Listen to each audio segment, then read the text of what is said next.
My dad has been murdered. I don't see it as manslaughter. I don't see it as accidental killing. 25 years ago, Morel Pereira lost her father, Fernando, killed by a bomb on the Rainbow Warrior. She was just 8 years old. A lot comes out of a 3.5-year-old kid. You wouldn't believe. Today, she's a preschool teacher in Amsterdam. There never goes by a day without thinking of, oh yeah, Dad. It's always in your memories, so that's with you all the time. Sometimes you think, why? Waitemata Harbour, July the 7th, 1985. The Rainbow Warrior is welcomed by a flotilla of small boats. It's the time of French nuclear testing in the Pacific, and some of these yachties plan to accompany the Greenpeace mothership to Mururoa Atoll to protest. Greenpeace photographer Fernando Pereira had waved goodbye to his family in Amsterdam a month earlier. I remember me saying then, I don't know why, but Daddy, don't go, because if you leave, you're not coming back. And of course, he then telling to a child, no, dear, I'm coming home. I think the idea was to hit Greenpeace hard, hopefully in their minds hard enough so that we wouldn't come back. Steve Sawyer, worldwide director of Greenpeace. He lost a ship and a friend, Fernando. They make a great show about how it was not designed to cause any loss of life, which is total rubbish. I mean, we're very lucky that a lot more people weren't killed. 25 years ago, New Zealanders lost a sense of innocence. There had never been a terrorist attack like this before. Who, we asked, would want to bomb the flagship of an environmental group? Why risk killing someone like Fernando Pereira? It meant a lot to him to be involved. It was not just for making the photos. He believed in what Greenpeace was doing. He believed in the cause. Yeah, you can sum it up to one sentence. the last pictures taken of Fernando Pereira. He loved reading letters from his 8-year-old daughter. And did your father write to you? Oh, yeah. Yeah, especially some postcards with pictures of the Rainbow Warrior on it itself and letters to my mom. And I've got a postcard still with handwriting of him explaining where he was. In the evening of July the 10th, the Rainbow Warrior crew and well-wishers held a party on board for Steve Sawyer. The cook had made me a birthday cake and we did all that thing, and there were a bunch of local activists on board. But while they ate and drank, just a few metres below, French divers using special rebreather tanks, which don't show bubbles on the surface, were placing 2 bombs, one near the engine room, another at the stern beside the propeller. Timers were set to detonate the explosives just before midnight. After the party, the skippers from the boats going to the protest at Mururoa got together. Key people from the other ships that were going, the small boats that were going to join us at Mururoa. And that broke up around 11:30. Just 20 minutes before the first explosion. There was a small explosion the first time, and then about a minute later there was a great big explosion which shook the whole building of the sailors' home, 6 stories high. Fernando Pereira may have been knocked unconscious by the second bomb. He'd gone below to search for a woman who had in fact already left the vessel. He also wanted his camera. The skipper of the Vega looked at me and said, they've blown up the boat and they've killed Fernando. In the early hours of July the 11th, Navy divers confirmed what the Greenpeace crew suspected. This was not an accident. So we went down the forward hatch into the engine room area. Former Navy diver Rob Schmidt. And that's when I came across the hull, side of the ship, and noticed that all the metal had been penetrated in. So what did that tell you? To me, there must have been something on the outside, device on the outside that had forced that metal in, so possibly a bomb. But his first job, to find Fernando Pereira. And I come across him, he was sort of face down. When I looked him over, he had a whole lot of camera gear wrapped around his feet, and other, cables and stuff like that. So, He clearly drowned, not been blown to pieces then. I know, yeah, I think, yeah, clearly drowned because he's all in one piece. He wasn't, bone shattered or anything like that. Morel Pereira was taken out of a school camp and told what had happened. And I understood what death meant, and that he was actually not coming back. And it was just sadness, unbelievable sadness, crying days. How do you enter another country and on their soil bomb a boat that's not even French property, let alone the country that they're in?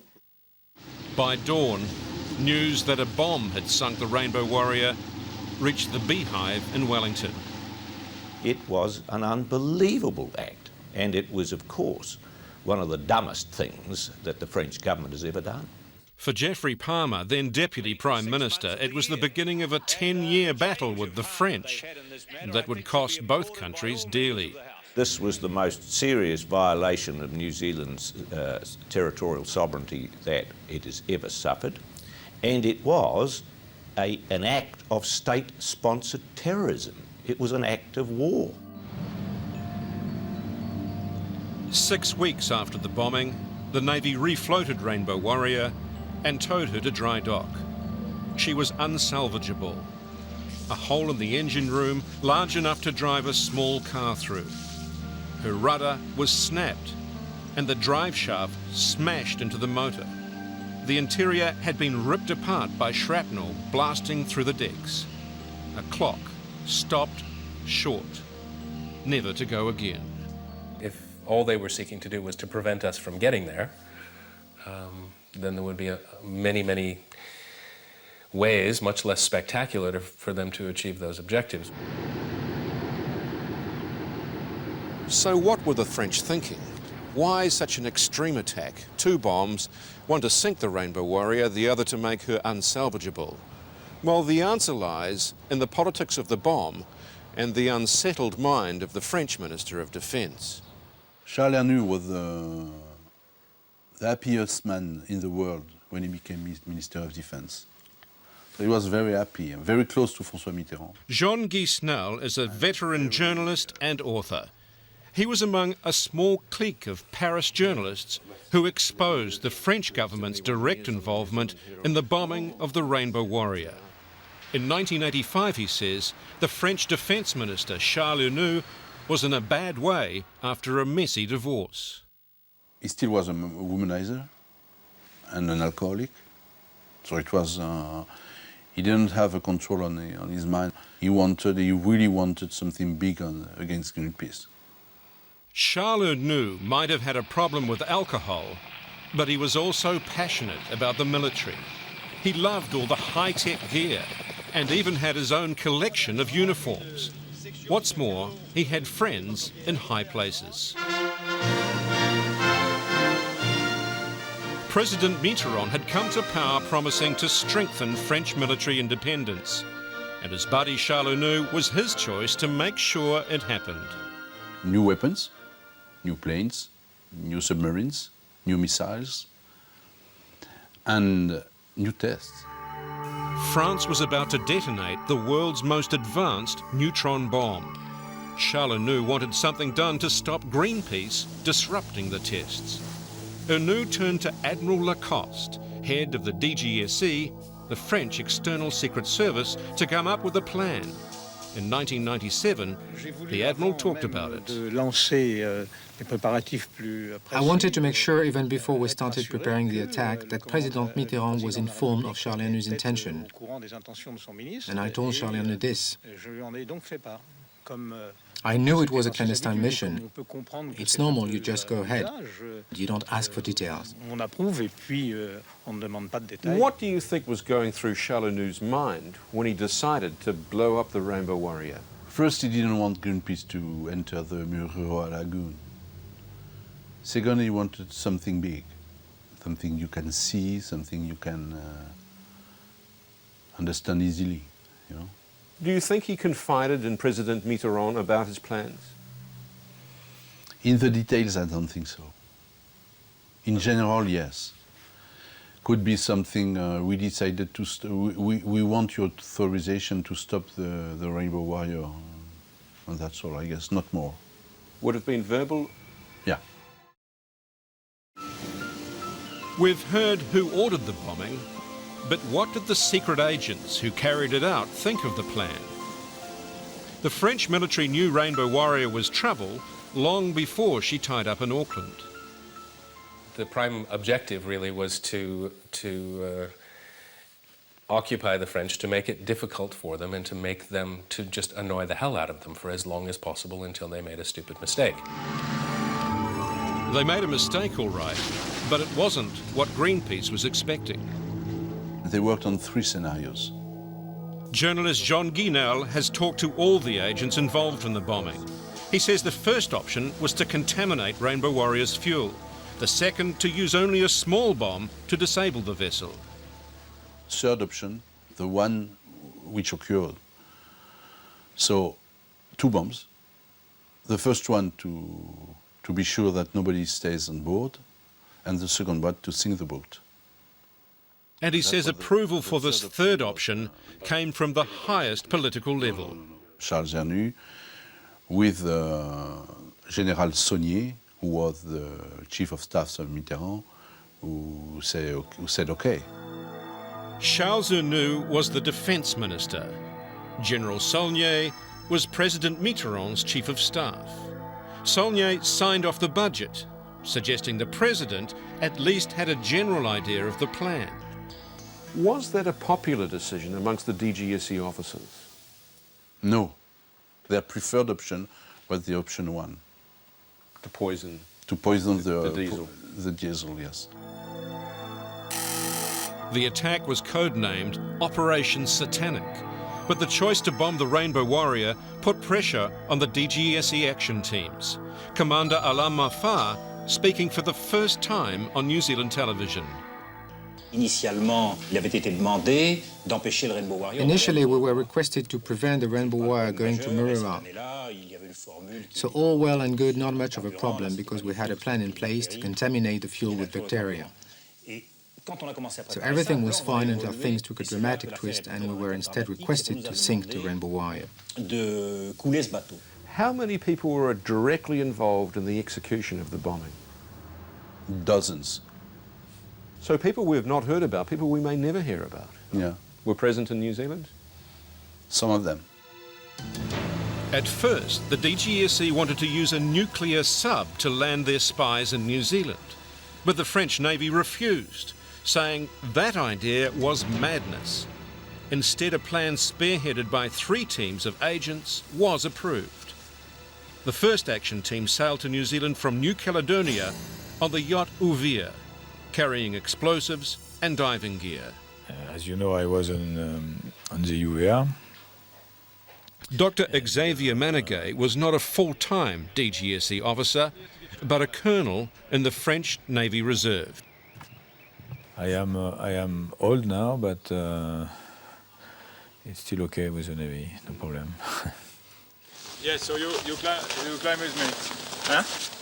Sunday found Dr. Manegay in the exclusive ski resort at Mirabel in the French Alps. Here he trains other mountain pilots. It's dangerous stuff, but then Dr. Manegay has often courted danger. I have a family military tradition. The GSE was interested in people like me. Dr. Manegay is a specialist in diving medicine.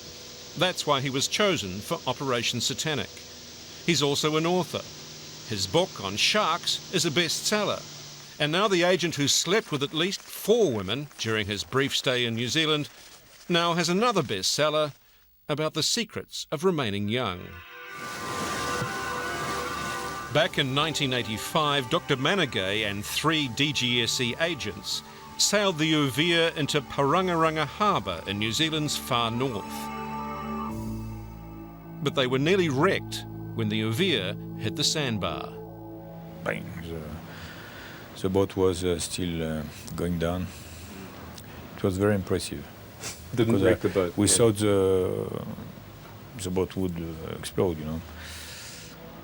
Police forensic tests would later show plastic high explosives had been on board the Ouvir. But even today, Dr. Manegay is evasive. Where were the plastic explosives hidden? You are very direct in your question.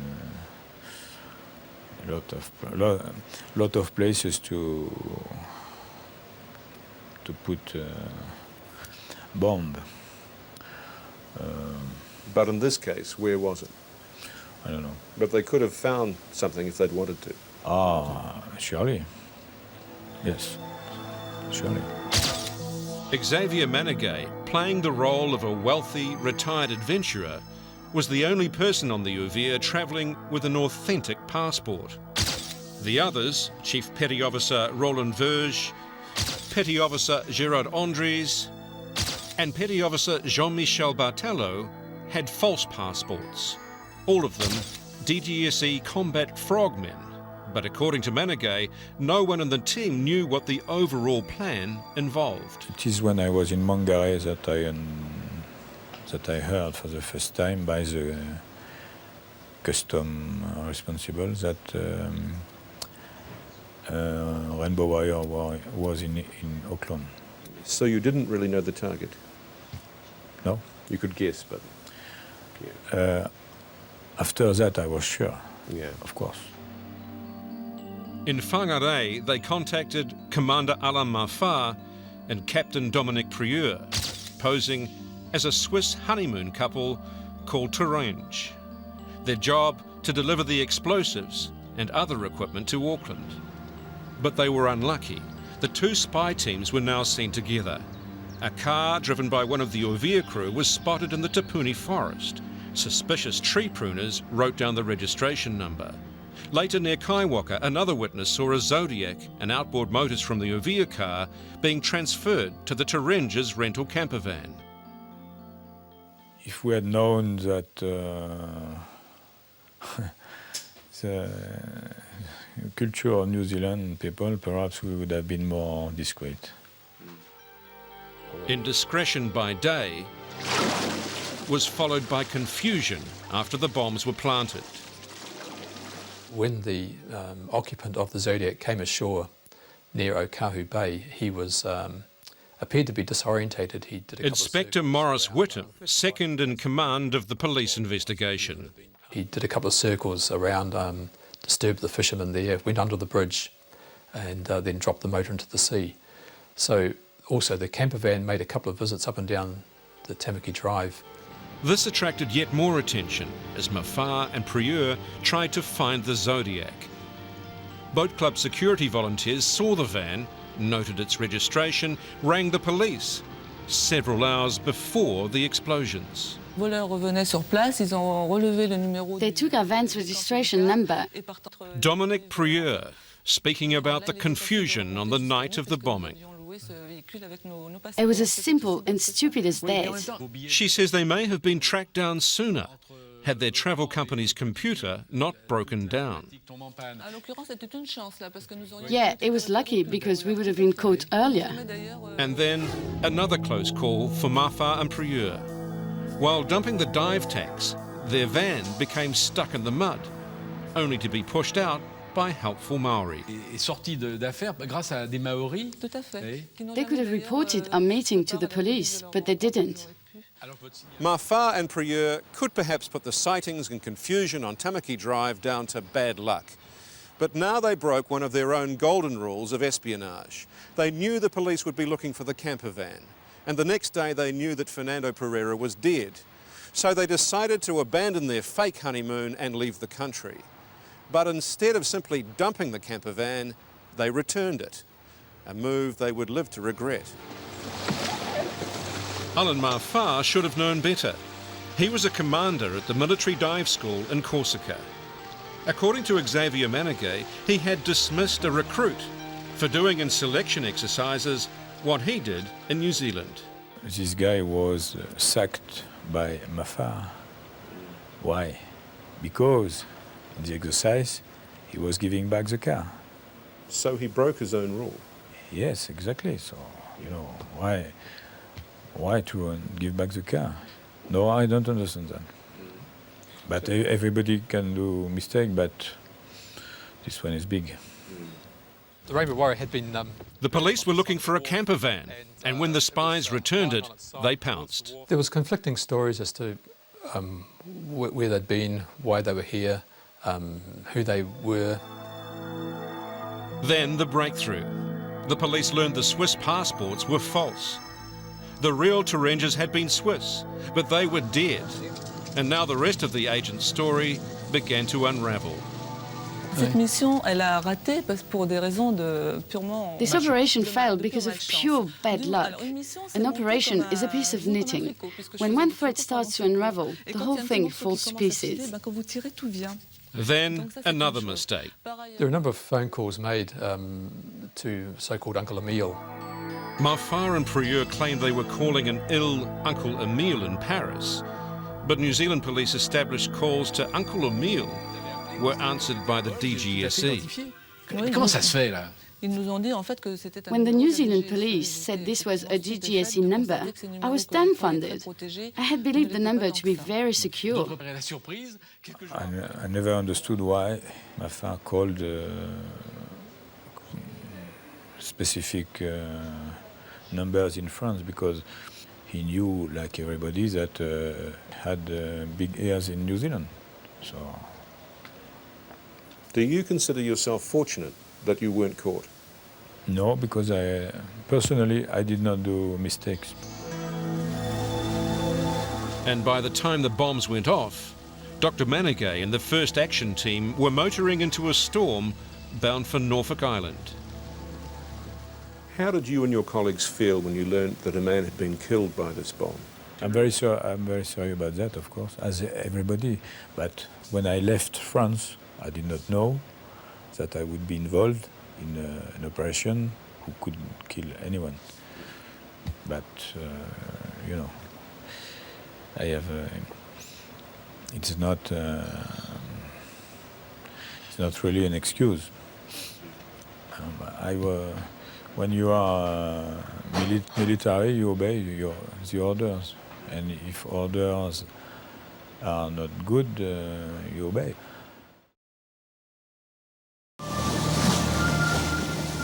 We know Marfar and Prieur made mistakes in an operation they didn't want to carry out in the first place. And within days of the bombing, police knew they were linked to the Uvea crew. Now the hunt began for the others responsible. So we just did a customs alert for the Pacific, just through Australia. And the Australian customs pulled up and said, looking for that boat. Guess what we got? We just got a boat for you. In Norfolk Island, the Australian authorities would impose only a 24-hour detention on the Uvea crew. Now New Zealand detectives scrambled to get there. About, I think, 10 o'clock or 10:30 at night, they bang on the door of the motel where they were staying in Norfolk Island, and they start conducting an interview at 10 o'clock at night. They dusted for fingerprints, seized documents, swabbed the Uvea for traces of explosives.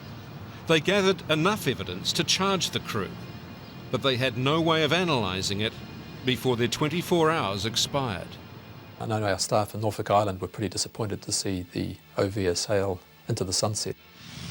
The New Zealand government sent an Air Force Orion to search for the Uvea, but it was too late. There was one last radio transmission from the yacht back to Paris, then nothing. The boat simply vanished. Action Team 1, the Uvea crew, had escaped. Action Team 2, Marfar and Prieur, were in prison and they were facing murder charges. But there was a third action team, the men who actually planted the bombs, and they were still in New Zealand. So too was the leader of Operation Satanic, Lieutenant Colonel Louis Delay. The two divers who planted the bombs had arrived in New Zealand calling themselves Alain Tournal and Jacques Camurier. They were photographed tramping in the South Island. Their leader, Lieutenant Colonel Louis Delay, to his annoyance, was snapped rafting on the Shotover River. He'd called himself Dumond. We know that Dumond came in on the weekend before the bombing. He stayed at the Hyatt Hotel in Auckland City. And from his room above Marsden Wharf, he guided Operation Satanic. Do you know what's happened to Delay? What's become of him? We've had no trace of him. 25 years on, Sunday found Colonel Louis Delay working in Washington, D.C. What he does for a living may surprise you. We tracked him down to this building where he heads the American subsidiary of a major international arms company, F.M. Herstal. The former Rainbow Warrior bomber recently secured a major US military contract. That contract to supply small arms to the US Special Forces. Ironically, they're the people spearheading America's war on terror. There you go. This is Herstal's promotion for its new lightweight submachine gun. Just the weapon they say America needs to deal with terrorists.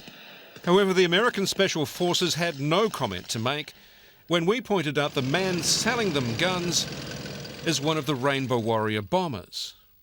Ironically, the New Zealand Armed Forces also buy small arms from Herstal. Mr. Delay, I'm John Hudson from Television New Zealand. The former colonel wasn't pleased to see me. I'm not, I don't want to talk to you. Oh, we've come all this way. Huh? We've come all this way. We're doing a program about you. I do not want to talk to you.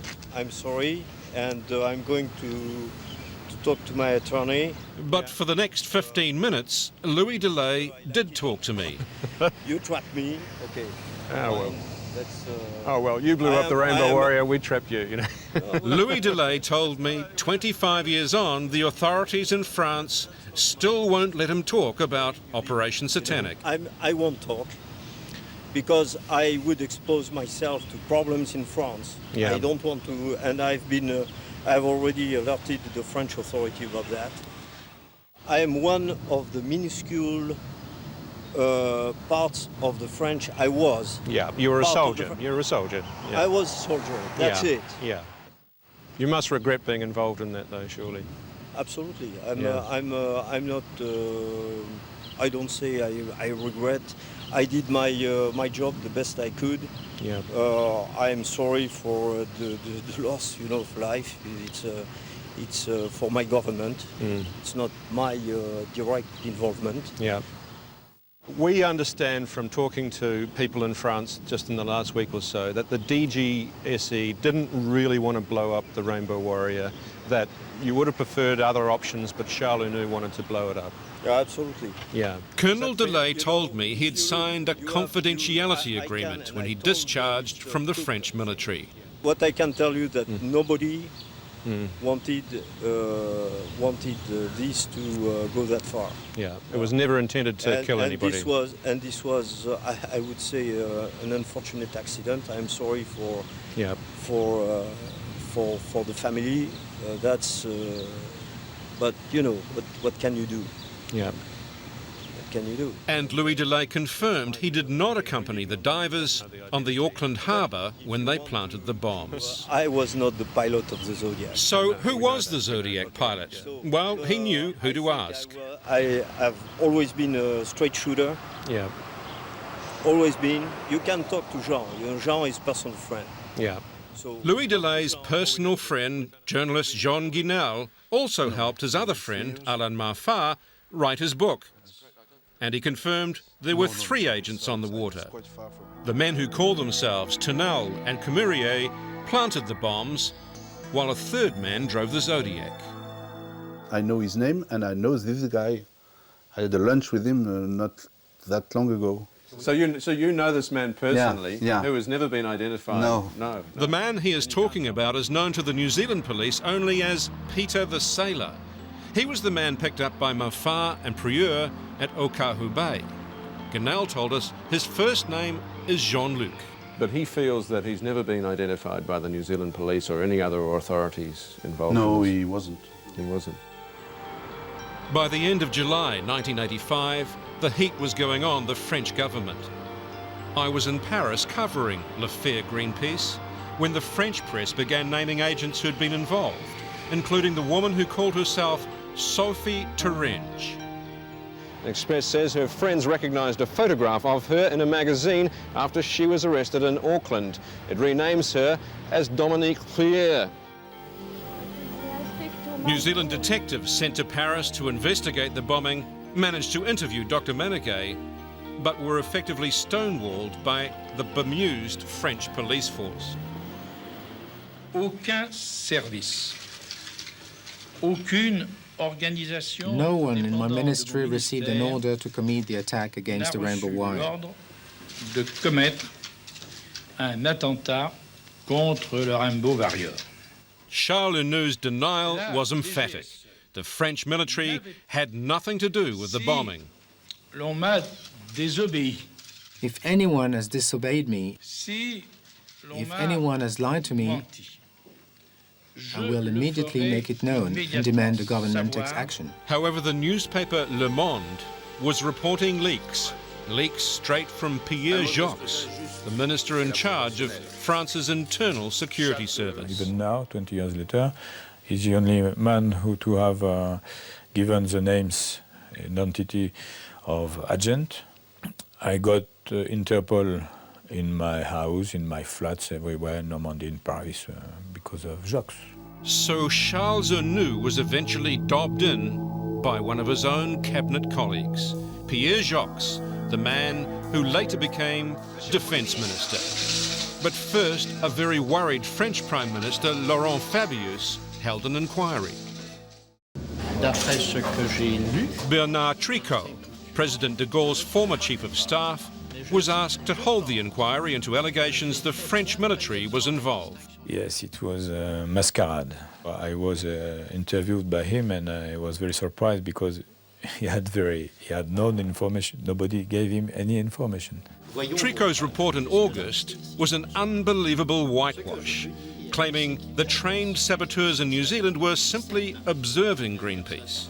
It said Louis Delay had not gone to New Zealand, and the Ovia crew had not met Maffar and Prieur there.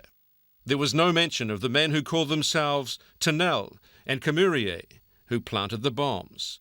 Charles Heneu and the head of the DGSE, Admiral Lacoste, were cleared of any involvement. Yes, it was big lie, but he was really thinking about superior interest of the state, and he preferred to look naive instead of, The Tricot report speaks for itself.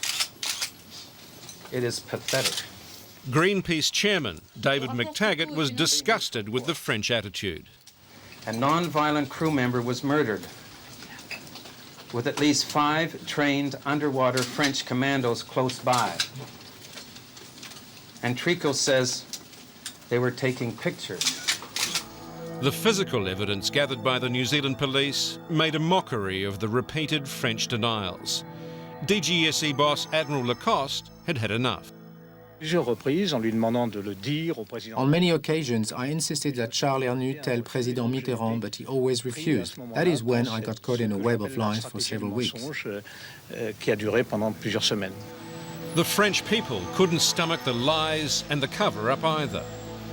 In September, Le Monde reported Charles Heneu had authorised the bombing.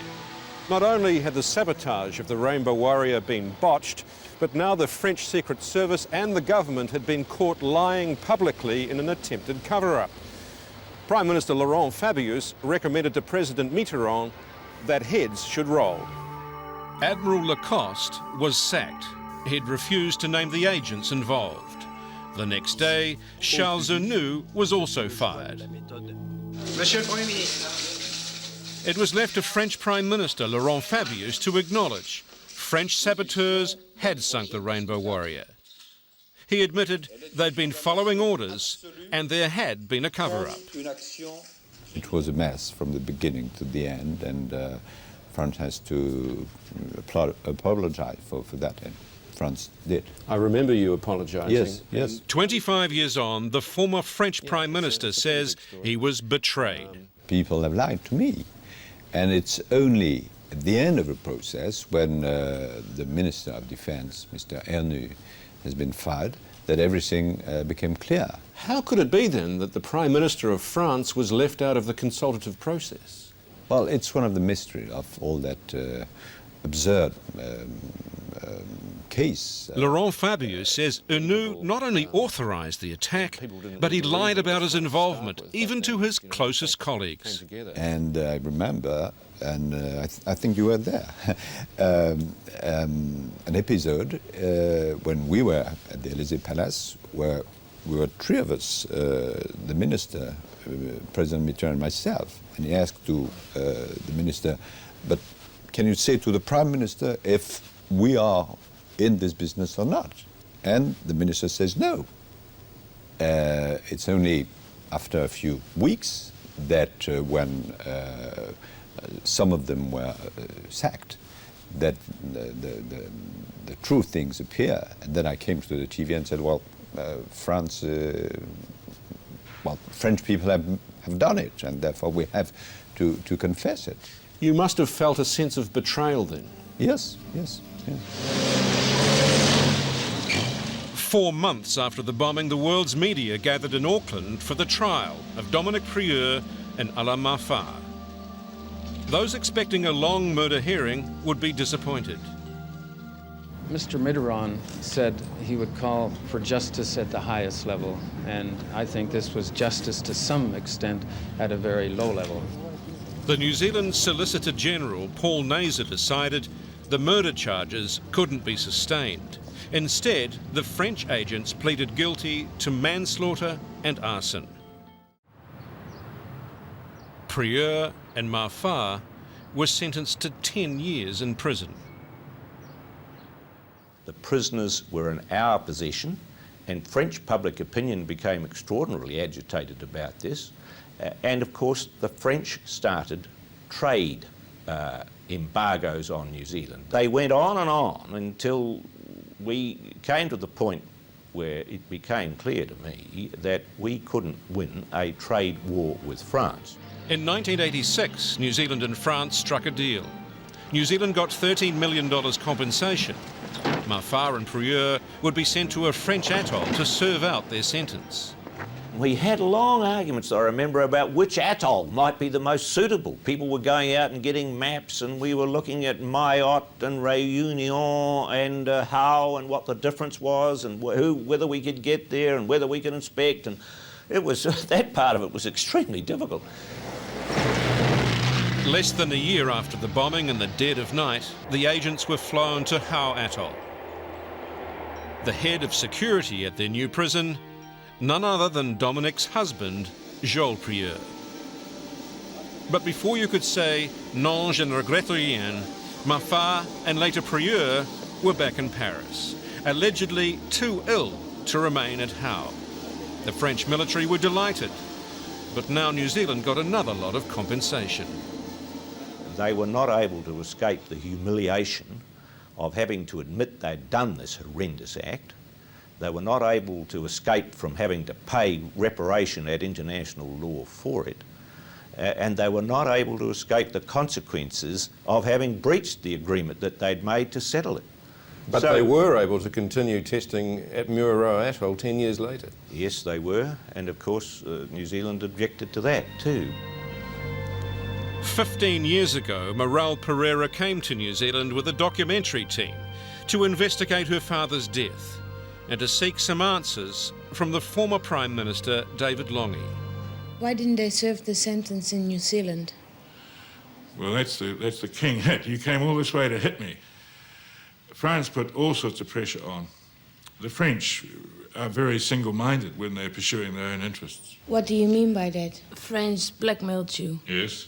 Yes, I received a telephone call from Monsieur Rocard, who was then the Prime Minister of France. And he said, I am very sorry. I cannot send them back. I said, why not? He said, the military won't let me. And then he said, I'm only the Prime Minister.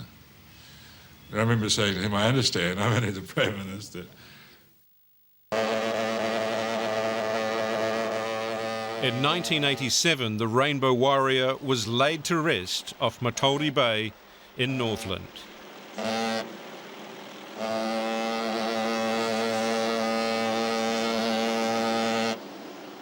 Greenpeace purchased another larger vessel with the compensation they received from the French government. And in 1995, French commandos boarded the second Rainbow Warrior while it was protesting further nuclear tests at Mururoa. The next year, the French finally stopped nuclear testing. Today, the rusting hull of the Rainbow Warrior is a marine sanctuary, a reminder of a time now past, the age of nuclear testing in the South Pacific. Charles Ernoult, the architect of the bombing, was more popular than ever in France after he was sacked. He was awarded the Legion of Honor, and he died of a heart attack 5 years after the bombing. Morel Pereira still lives in Amsterdam, not far from her mother's home. We cry together, and that's good, because that's how you can not get over it, but accept it a little better every day until we die. No forgiving, no forgetting, but having to accept the fact.